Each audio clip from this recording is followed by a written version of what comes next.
Assalamualaikum warahmatullahi wabarakatuh.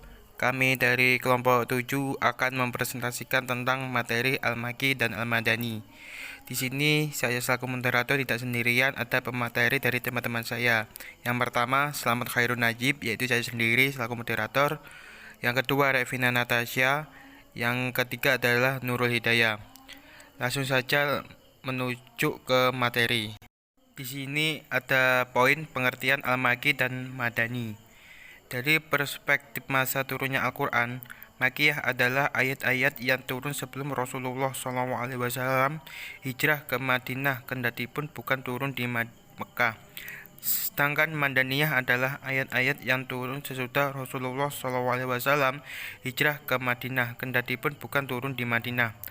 Dari perspektif tempat turun Al-Quran, Makkiyah adalah ayat-ayat yang turun di Mekah dan sekitarnya seperti Mina, Arafah, Hudaibiyah. Sedangkan Madinah adalah ayat-ayat yang turun di Madinah dan sekitarnya seperti Uhud, Hubah, dan Hula. Sedangkan Madaniyah adalah ayat-ayat yang turun sesudah Rasulullah SAW hijrah ke Madinah, pun bukan turun di Madinah.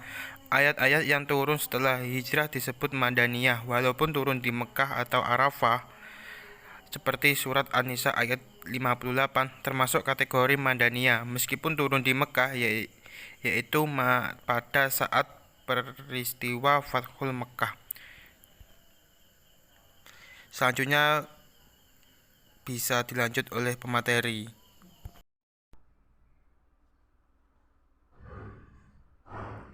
Terima kasih kepada moderator yang telah memberikan waktunya.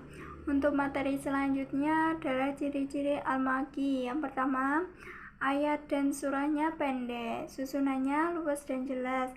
Kedua, ayat-ayatnya lebih puitis atau bersaja, karena yang ditantang adalah masyarakat yang ahli dalam membuat puisi. Yang ketiga, Makia banyak menyebut kosam atau sumpah, tasbih atau penyerupaan, dan amsal atau perumpamaan.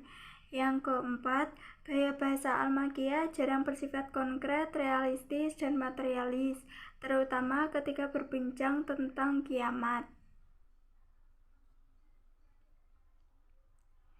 Ciri-ciri Al-Madani. Yang pertama, surah-surahnya berisi hukum pidana, hukum warisan, hak-hak perdata, dan peraturan-peraturan yang berhubungan dengan perdata serta kemasyarakatan dan kenegaraan.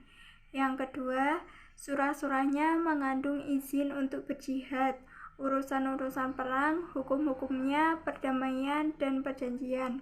Yang ketiga, menjelaskan hukum-hukum amaliyah dalam masalah ibadah dan muamalah seperti sholat, zakat, puasa, haji, kisos, talak, jual beli, riba, dan lain-lain. Yang keempat, sebagian surat-suratnya panjang-panjang, sebagian ayat-ayatnya panjang-panjang, dan gaya bahasanya cukup jelas dalam menerangkan hukum-hukum agama. Untuk selanjutnya, saya kembalikan ke moderator. Terima kasih kepada moderator.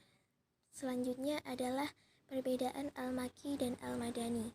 Perbedaan pada konteks kalimat.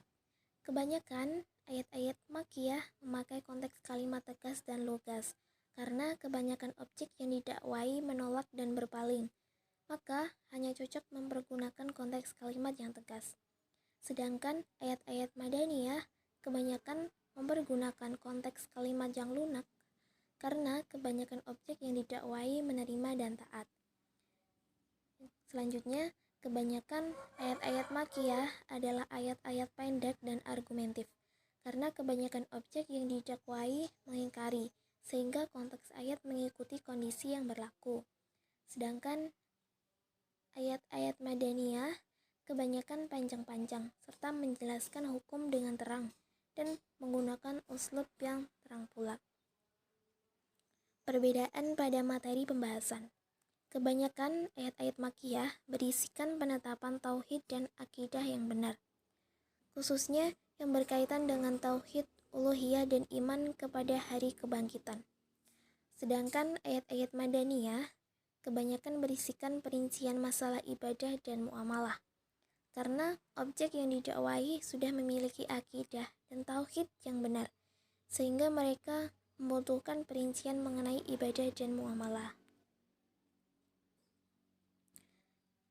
Fungsi Al-Makki dan Al-Madani. Yang pertama, untuk dijadikan alat bantu dalam menafsirkan Al-Quran.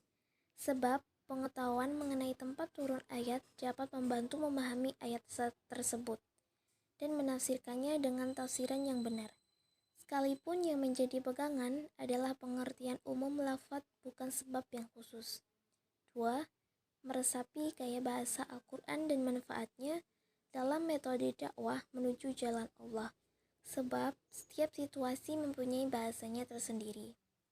Ciri khas gaya bahasa Makkiyah dan Madaniyah dalam Al-Quran juga memberikan kepada orang yang mempelajarinya sebagai sebuah metode dalam dakwah ke jalan Allah agar dapat menyesuaikan dengan psikologi lawan bicara, menguasai pikiran dan perasaannya, serta memberi solusi terhadap apa yang ada di dalam dirinya dengan penuh bijaksana.